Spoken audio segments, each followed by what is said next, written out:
Get on my head. Get on my head. Get on my head. Get on my head. Get on my head. Get on my head. Get on my head. Get on my head. Get on my head.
Get on my head.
డబ్బులు sanction చేస్తామని చెప్పిరు.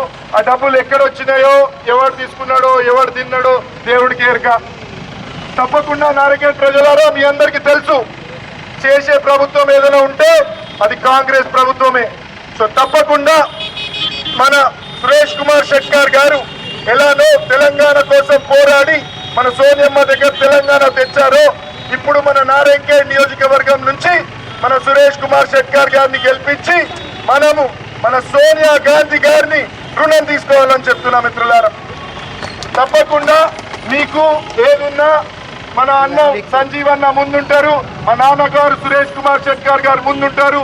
ఏదున్నా ఒక MLA, ఒక MP అభ్యర్థి మన నారాయణఖేడ్ అయితే మనకు రెట్టింపు అభివృద్ధి అవుతుంది మిత్రులారా.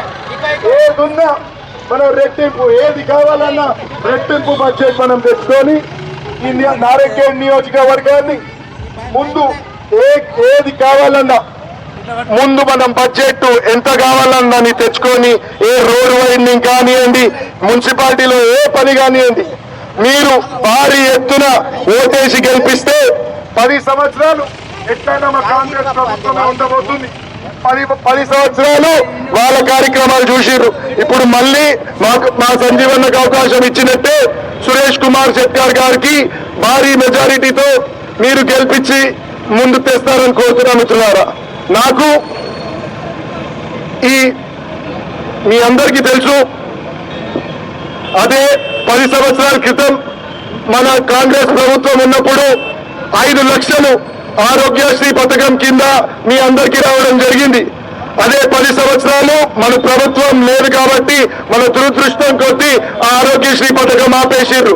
ఇప్పుడు 10 సంవత్సరాల తర్వాత మళ్ళీ మన ప్రభుత్వం వచ్చింది కాబట్టి ఆ 5 లక్షల పథకాన్ని ఇప్పుడు 10 లక్షలు చేయడం జరిగింది మిత్రులారా. అదే కాకుండా బహిరంగంగా మన CM dynamic leader Revanth Reddy గారు మొన్ననే బహిరంగంగా చెప్పడం జరిగింది, ఆగస్టు 15 లోపల ప్రతి రైతుకి 2 లక్షల రుణమాఫీ చేయడం జరుగుతుంది మిత్రులారా. తప్పకుండా నారాయణఖేడ్ వాసి అయిన మీ సురేష్ కుమార్ షెట్కార్ గారిని, మా సంజీవన్న గౌరవాన్ని, సురేష్ కుమార్ షెట్కార్ గౌరవాన్ని, నారాయణఖేడ్ నియోజకవర్గ గౌరవాన్ని మీరందరూ కాపాడుకుంటూ భారీ మెజారిటీతో మా నాన్నగారిని గెలిపిస్తారని కోరుతూ నాకు ఈ అవకాశం ఇచ్చిన మిత్రులు మీ అందరికీ మరొకసారి ధన్యవాదాలు. జై హింద్, జై కాంగ్రెస్. కాంగ్రెస్